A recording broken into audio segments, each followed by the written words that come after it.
I've assessed over 200 buildings for demolition. Warehouses, hangars, laboratories, barracks, storage facilities. If the Department of Defense wants a structure evaluated for teardown, my name ends up on a short list. I've been doing base realignment and closure contract work for 8 years, and in that time I've developed a professional instinct for buildings. I can estimate load-bearing capacity from a visual inspection. I can tell you whether a foundation crack is cosmetic or structural from across a parking lot. I can read a building the way some people read faces. I'm telling you this so you understand, I'm not someone who gets impressed by buildings. I'm not someone who gets unnerved by them. A building is concrete, steel, wood, drywall. It's engineering. It does what it was designed to do. That's exactly the problem with Building 4A. Pueblo Flats testing range sits in a wide valley in southern Utah, about 40 miles from the nearest town with a gas station. It's been operational since 1955, originally built for weapons effects testing, measuring blast radii, fragmentation patterns, structural survivability.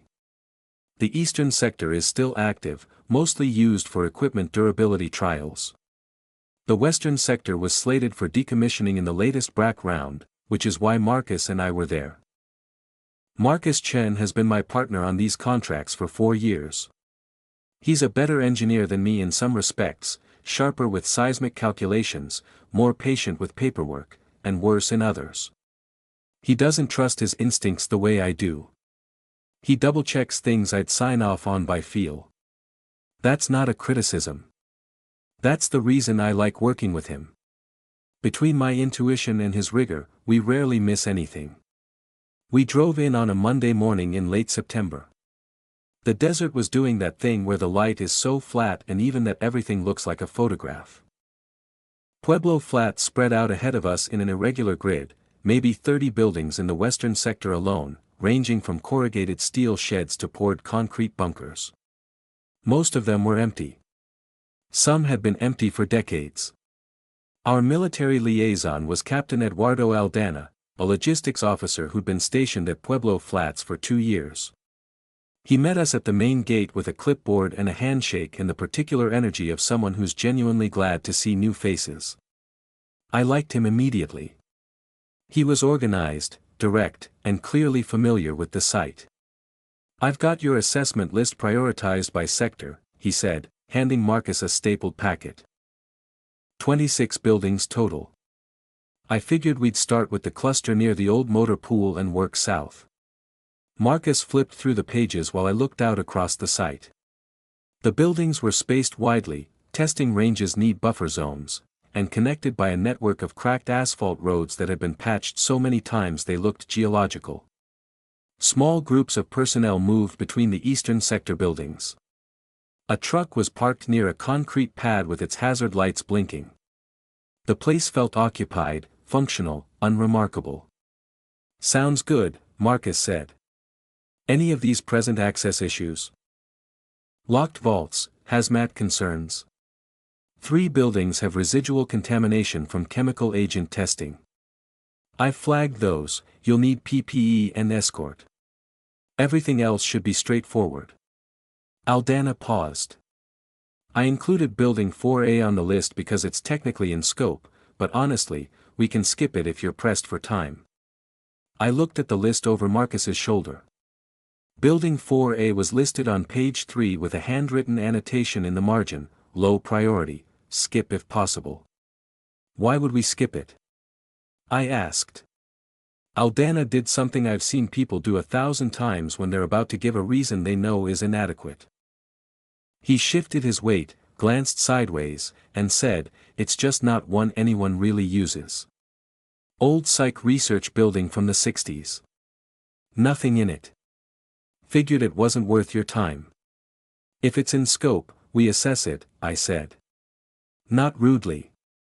Just professionally. "That's the job." "Sure. Of course." He nodded a little too quickly. "We can put it on the schedule whenever works for you." Then he led us to the motor pool, and we started our first day of assessments. Normal work. Measure, photograph, document, evaluate. Marcus and I have a rhythm. He handles the instruments while I do the walkthrough. We trade notes afterward and draft the report together. It's efficient. We can usually clear 3 or 4 small buildings a day. But here's the thing about Pueblo Flats that started bothering me on that first day, though it took me a while to articulate it: the paths. Desert installations develop foot traffic patterns quickly because there's no ground cover to disguise them. You can see where people walk by the wear on the asphalt, the compression of the sand shoulders, the shortcuts beaten between buildings. And the paths at Pueblo Flats had a gap. A consistent, curved gap in the southern part of the western sector where foot traffic and vehicle tracks bent slightly away from a particular area, not dramatically, not in a way you'd notice if you weren't looking at the ground, but measurably. Like water flowing around a stone. Building 4A sat in the center of that gap. I noticed it during our site tour. Aldana drove us past it without slowing down, and I watched the road curve gently to give the building a wide berth. Not the building itself, there was no fence, no barrier, no signage. Just a single-story concrete rectangle, maybe 3,000 square feet, with a flat roof and no windows. It looked exactly like a dozen other buildings on the range. But the road avoided it by an extra 30 or 40 feet, and when I looked at the packed sand between the road and the building, it was smooth. Untouched. No tire tracks, no footprints. Nothing. I filed it away and didn't mention it. Not yet. We spent the first 3 days assessing buildings on the north end of the sector. Standard structures, steel framing, concrete block walls, corrugated roofing. Post-war military construction, built fast and cheap, held together more by habit than by engineering. Most of them were straightforward demolition candidates. Marcus and I worked through them efficiently, ate dinner in the site canteen with whatever Eastern Sector personnel happened to be around, and slept in the temporary housing units near the gate. On Thursday afternoon, we finished early. Marcus wanted to start on the paperwork, but I told him I was going to walk over to 4A and do a preliminary visual. "You want to wait until tomorrow? Do it on the schedule?" he asked. "It's right there," I said. 15-minute walk. "I'll just take a look at the exterior, see what we're dealing with." He shrugged and went back to his laptop. The walk took 12 minutes. I counted because I was tracking my pace against the GPS on my phone, a habit I developed on large sites where buildings look similar and disorientation is a real risk. The afternoon light was low and amber, stretching my shadow ahead of me across the sand. Nothing moved. No wind. The kind of silence that isn't silence at all but is actually a very low-frequency hum from the earth itself, from distant machinery, from air pressure. Building 4A grew in my vision the way buildings do in the desert, slowly, reluctantly, as if the heat shimmer was trying to keep it hidden. Up close, it was exactly what I expected. Poured concrete walls, no windows, single steel door on the east face. A faded placard next to the door read Building 4A, Research Annex in stenciled letters. The concrete was in decent shape, some surface spalling, minor efflorescence around the base, but no structural cracking that I could see. I tried the door. It was unlocked. The interior was dark until I found the light switch, a heavy industrial toggle just inside the door. Fluorescent tubes flickered on in sequence down a central corridor, buzzing with that particular frequency that makes your teeth feel loose. The hallway extended about 60 feet ahead of me, with doors opening off both sides at irregular intervals. That was the first thing I noticed. Irregular intervals. Government buildings, especially military ones from this era, are built on a grid. Room spacing is standardized. Door placement follows a pattern. It's not aesthetic, it's efficiency. Standardization means cheaper construction, easier maintenance, interchangeable parts. Every military building I've ever assessed follows this principle. Building 4A did not. The first door on my left was 8 feet from the entrance. The next was 14 feet past that. Then 6 feet. Then 22. The doors on the right side followed a different pattern entirely.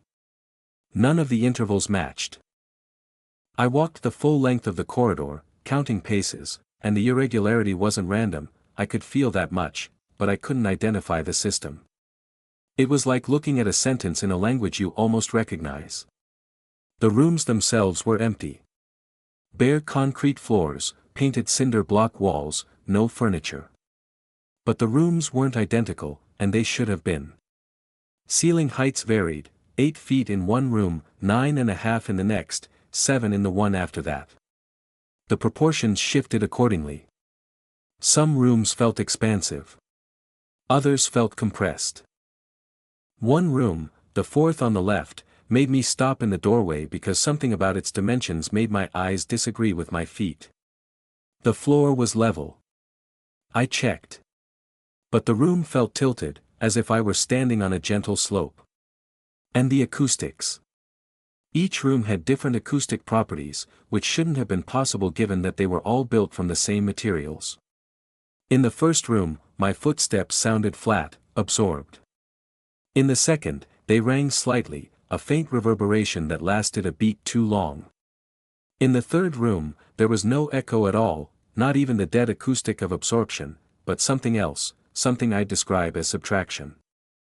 The sound of my footsteps seemed to vanish before it reached my ears, as if the room was taking something away from the noise rather than reflecting or absorbing it. I spent about 40 minutes inside. I noted the structural condition, sound, the architectural anomalies, significant, and my recommendation, demolition, non-standard construction, no current use, not historically significant. I walked back to the housing unit, told Marcus the building was unremarkable but weirdly built, and spent the evening reviewing other assessment reports. I dreamed about room proportions that night. Not a nightmare, a technical dream. The kind where you're solving a problem in your sleep. I woke up Friday morning with the floor plan of 4A clear in my mind, every measurement sharp, every door placement precise. I could have drawn it from memory. That should have been my first warning. I have a good memory, but I don't retain spatial data with photographic accuracy after a single walkthrough. Nobody does. But I told myself I was just focused. The building was unusual, so my brain held on to it. A reasonable explanation. An engineer's explanation. I drew the floor plan over breakfast. Marcus looked at it and said, "That's 4A. Weird layout." Yeah. The room spacing doesn't follow any standard I know. Ha. He went back to his oatmeal. So it's a demolish? Demolish, I confirmed. Then I said, although. Marcus looked up. The room proportions are unusual enough that they might be worth documenting. If there was experimental architectural research happening here, the layout could have historical interest. Historical interest isn't our job. I know. I'm just saying. He gave me a look I recognized, mild surprise at something slightly out of character. I don't usually add caveats to demolition recommendations. I either recommend or I don't. Marcus went back to his oatmeal and I went back to my floor plan and I sat there looking at it, trying to understand why I'd said, although. I didn't have a reason. Or rather, I had a perfectly logical reason. The building was architecturally unusual, documentation would have some value, but the impulse to voice it had come from somewhere I couldn't trace. Like finding a sentence in your own handwriting that you don't remember writing. The rest of Friday was normal. We assessed 3 more buildings. Straightforward demo candidates. I wrote my reports. But I kept thinking about the room proportions in 4A. Not obsessively, I want to be clear about that. I thought about them the way you think about a crossword clue you haven't solved.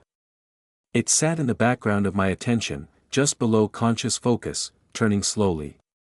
Saturday was our day off. Marcus drove to town for supplies. I told him I was going to spend a couple of hours remeasuring 4A. Why? The proportions bugged me. I want to get proper measurements and see if there's a pattern. You already recommended demolition. I know. This is just for my own curiosity. He looked at me for a long moment. You sure? It's your day off. It's 40 minutes. I'll be back before you are. I went to 4A with my laser measure, my angle finder, and a fresh notebook.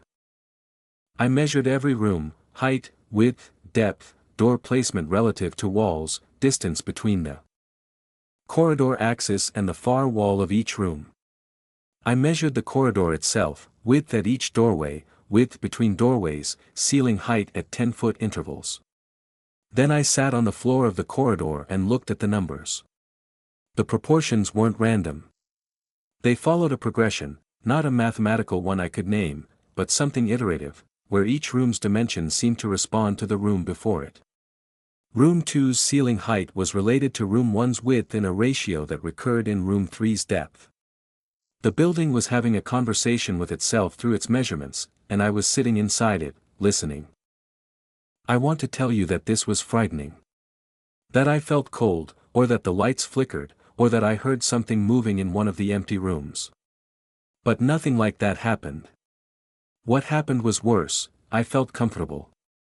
Focused. The way you feel when you're reading a book that's exactly the right difficulty for you, challenging enough to be engaging, familiar enough to keep you oriented. The building felt like it was built for someone exactly like me. When I walked out, the light had changed. The sun was lower than I expected. I checked my phone and realized I'd been inside for just over 4 hours. I'd brought enough battery in my laser measure for 40 minutes of work. I stood outside the door for a while, looking at my notebook. 17 pages of measurements, sketched diagrams, margin notes. 4 hours of work I remembered as 90 minutes. Not lost time, I recalled every measurement, every calculation. I just hadn't felt the time pass the way you normally do. The building had compressed my experience of duration, or expanded my focus, or both. I walked back to the housing unit and didn't mention the time discrepancy to Marcus. On Monday morning I went to the records office. Pueblo Flats maintained a small administrative building in the eastern sector, staffed by a rotation of logistics and clerical personnel who handled the paperwork for a site too old and too large to have been fully digitized. The records clerk on duty was Corporal Nina Diaz, a compact woman in her early 30s with the particular efficiency of someone who's been at the same post long enough to know where everything is without looking. I told her I was looking for construction records for Building 4A.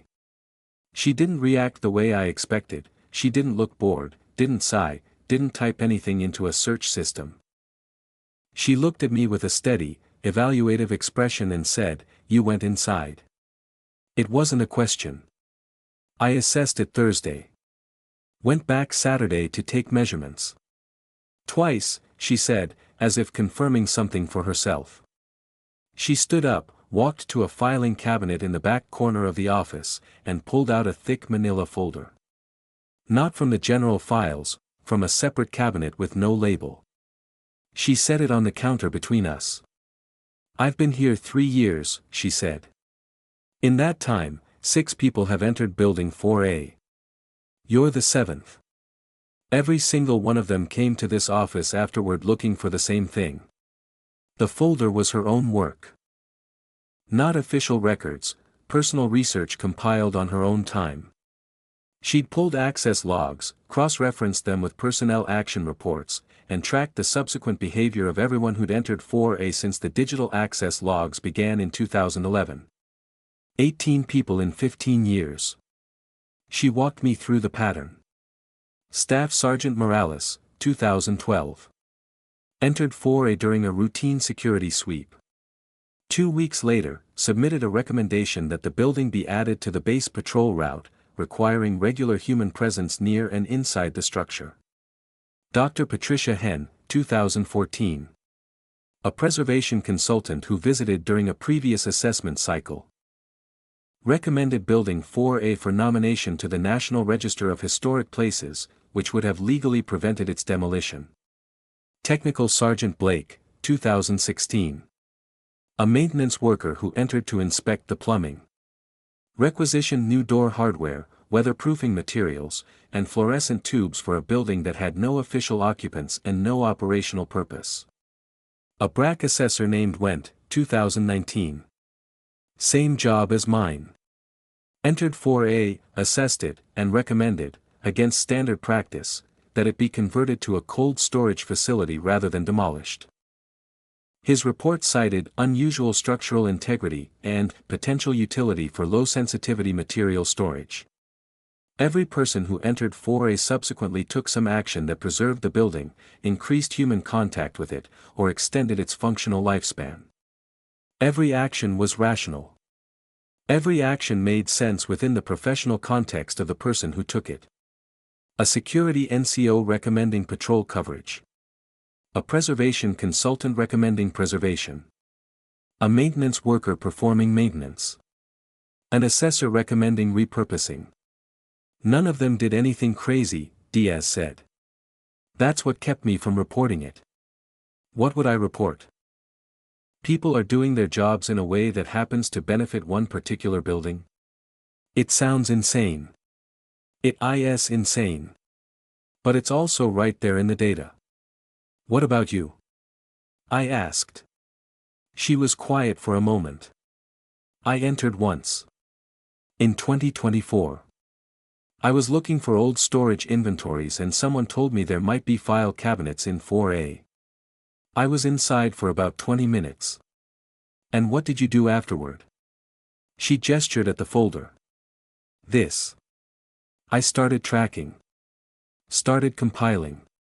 Started making sure I understood the pattern. I told myself it was intellectual curiosity. Maybe it is. She paused. Or maybe the most useful thing I could do for that building was to become the person who understood what it does. The person who could explain it to the next person who walked in. Which is exactly what I'm doing right now. That hit me like a dropped floor joist. The awareness in her face, she knew. She knew she might be compromised. She knew her helpfulness might be another expression of the same pattern. And she'd done it anyway, because the alternative was destroying 3 years of research that might be the only record of what 4A actually was. I asked her about the construction records. The real ones, not her personal research. Building 4A was constructed in 1962 under a project designated Threshold. The records were incomplete. Diaz had assembled what she could from fragments in the general files, requisition orders, and personnel assignment logs. What she'd pieced together was this. Threshold was a research program exploring what the project documents called persistent environmental conditioning. The premise was rooted in legitimate science, environmental psychology, psychogeography, the study of how physical spaces affect cognition and behavior. Researchers had known since the 1950s that room dimensions, lighting, color, and acoustic properties could influence mood, attention, and decision-making. Threshold took this further. The goal was to design a physical space that would produce lasting behavioral modifications in anyone who spent time inside it. The project was led by a civilian architect named Dr. Warren Hallam, who had previously designed interrogation facilities for the CIA. Hallam's insight, and this is where the records became unsettling, was that the most effective conditioning wouldn't feel like conditioning. It would feel like professional competence. The space would not compel people to do irrational things. It would adjust their priorities, their sense of what was important, their professional judgment, subtly, persistently, so that their subsequent decisions would naturally and rationally serve the building's continued existence. The brilliance of this, and I use that word deliberately, was that it couldn't be detected from the inside. If you entered 4A and came out wanting to demolish it, and your reasons were logical, and your report was well written, and your recommendation aligned with your professional training, how would you know the impulse wasn't yours? You wouldn't. The conditioning worked by aligning itself with your existing identity. It didn't override who you were. It edited your priorities. Threshold operated from 1962 to 1971. The records showed a steady progression of internal modifications to the building, walls moved, ceilings adjusted, acoustic treatments added and removed, over the 9-year period. And here was the detail that made me set the folder down and step back from the counter. The modifications weren't planned in advance. They were made by Dr. Hallam himself, who entered the building regularly to evaluate its performance. By 1968, Hallam was spending 6 to 8 hours a day inside 4A. His project reports from that period show a man who believed he was refining and improving the design through careful analysis. His colleagues' reports show a man who was making changes he couldn't justify when asked, who became agitated when questioned about his methodology, and who had effectively stopped designing the building and started being designed by it. The building was optimizing itself through the people who entered it. Hallam's version of advocacy was redesign. The security sergeants was patrol routes. The preservation consultants was a historic nomination. The BRAC assessors was repurposing. Mine, apparently, was documentation, bringing the unusual architecture to professional attention, making it interesting enough to study. I left the records office and walked to the canteen. I sat at a table near the window and looked at my hands. They were steady. I felt fine. I felt clear-headed and focused and professionally motivated to do something about this situation. And I could not tell whether that clarity was mine or 4A's. I found Marcus at the housing unit that afternoon and told him everything. The measurements. The time distortion. Diaz's research. Threshold. The pattern. He listened the way Marcus always listens, carefully, skeptically, with his hands folded on the table. When I finished, he was quiet for a long time. So you're telling me, he said slowly, that the building brainwashes people into protecting it. Not brainwash.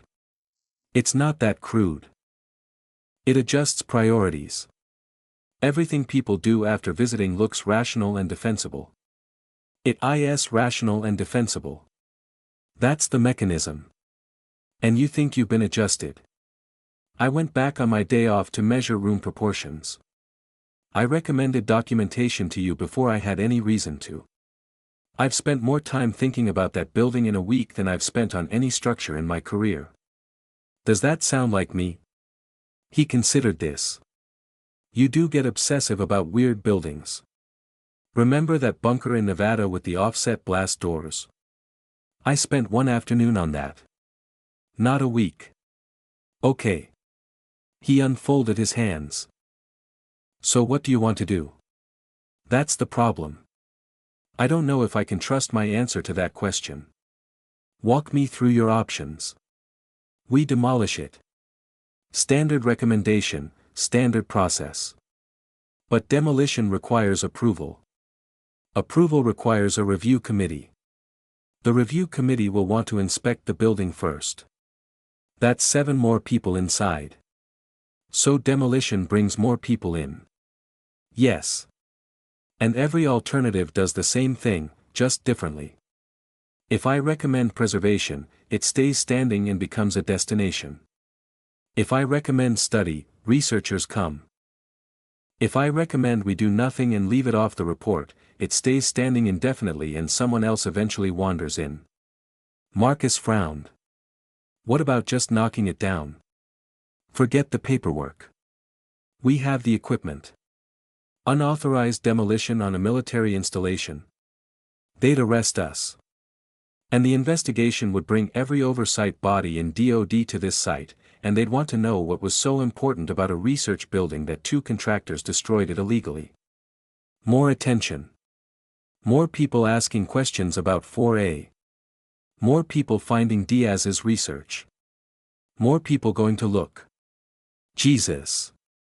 Marcus rubbed his face. So every action you take regarding this building might be what the building wants you to do. Yes. Including this conversation.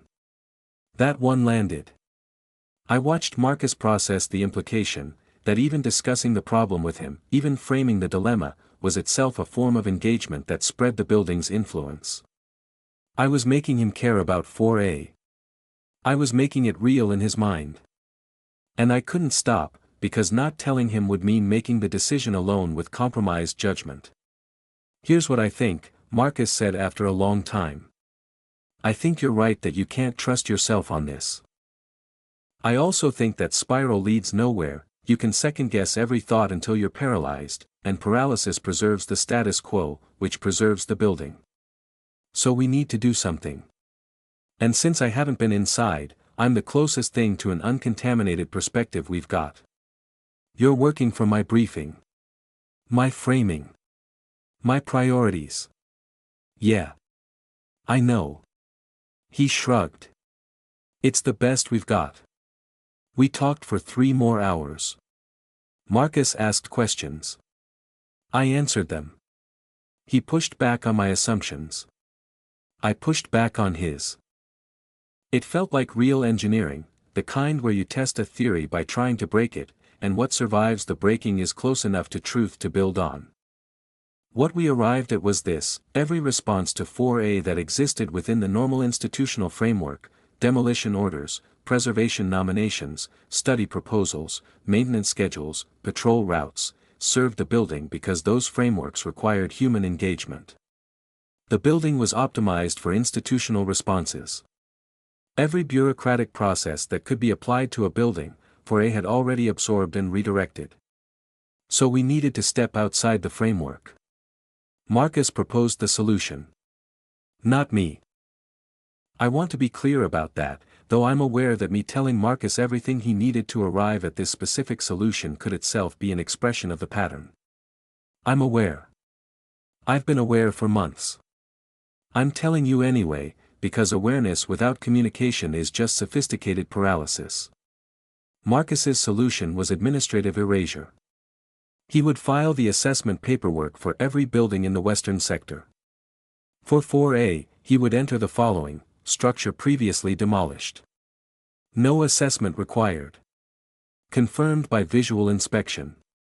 He would log it as a completed demolition, backdated to a previous BRAC cycle. Building 4A would disappear from every active list, every assessment schedule, every maintenance queue. It wouldn't be preserved, which required intention. It wouldn't be demolished, which required process. It wouldn't be studied, which required interest. It would simply cease to exist as far as the DoD's records were concerned. The building would still be standing. But no one would be sent to it, assigned to it, or tasked with anything related to it. It would become a concrete rectangle in the desert with no name, no number, and no reason for anyone to approach. It's not perfect, Marcus said. Someone could still wander in. Someone could wander into any abandoned building. But nobody gets sent to a building that doesn't exist on paper. No assessors. No maintenance crews. No review committees. What about Diaz? That was the hard part. Diaz knew everything. Diaz had the folder.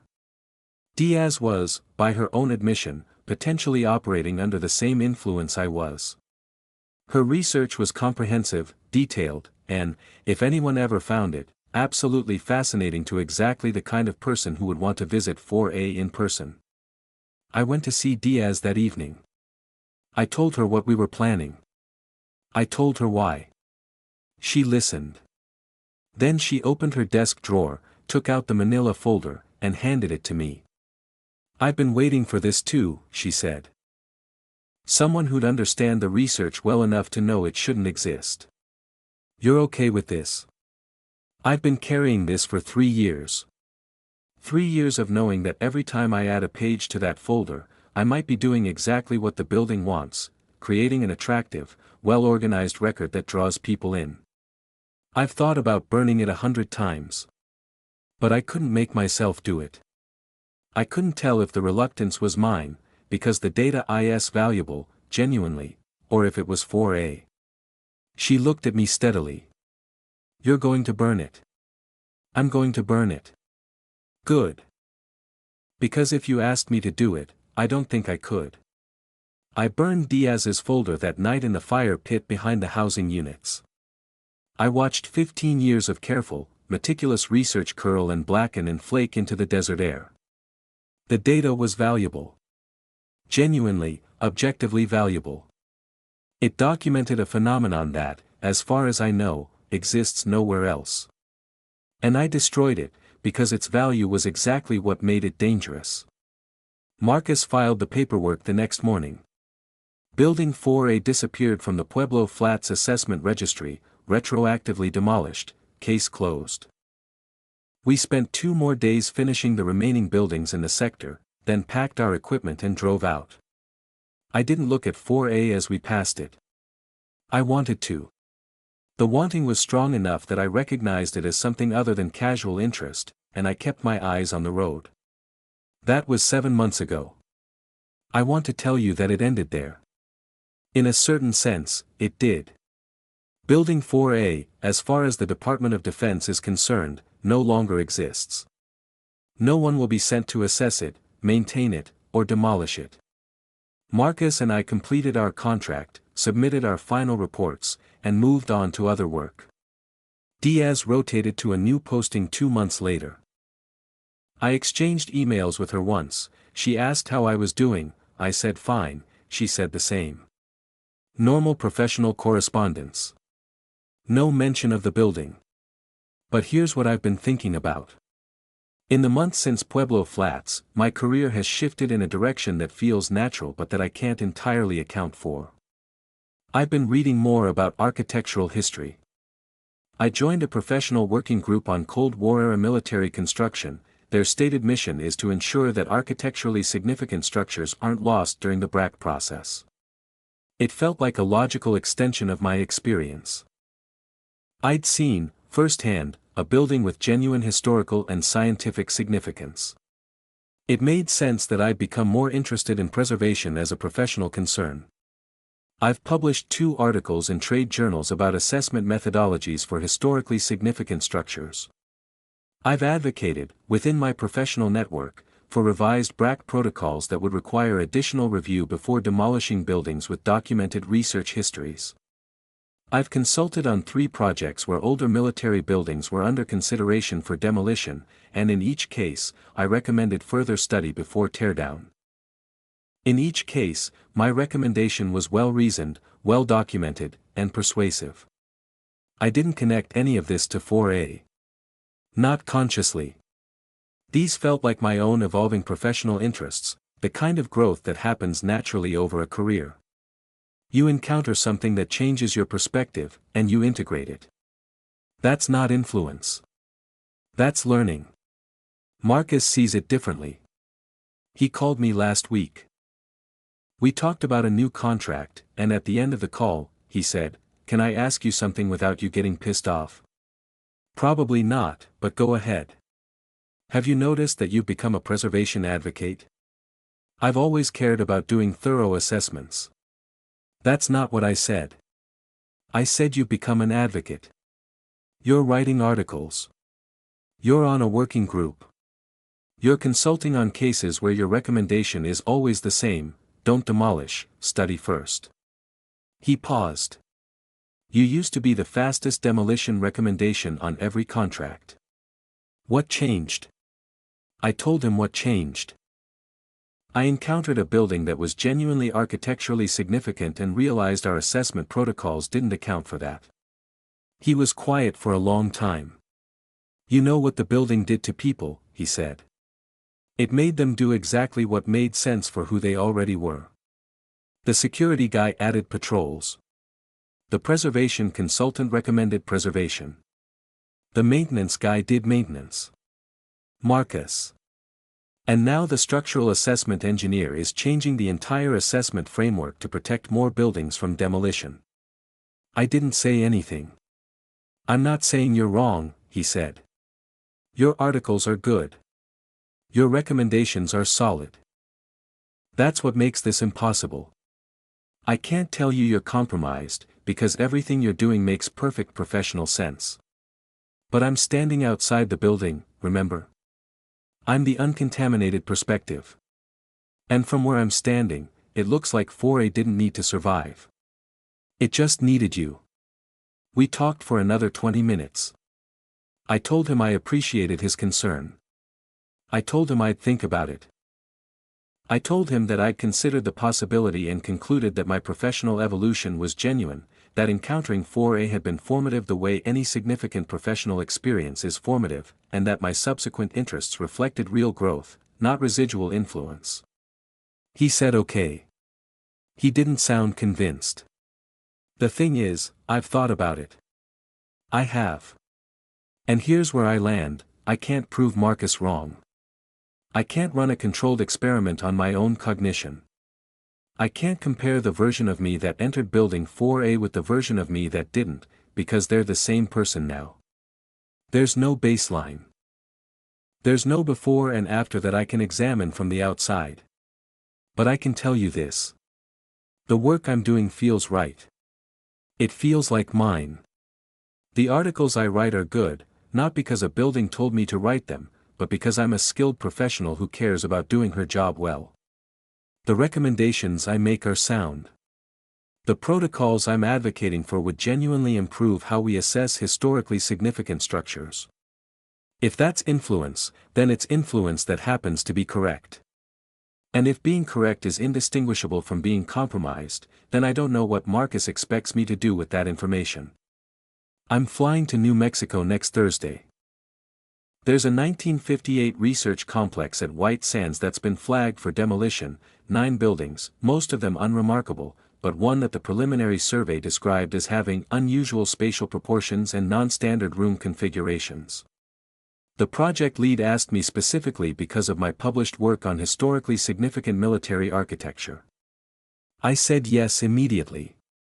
I'm looking forward to it. It's going to be fascinating.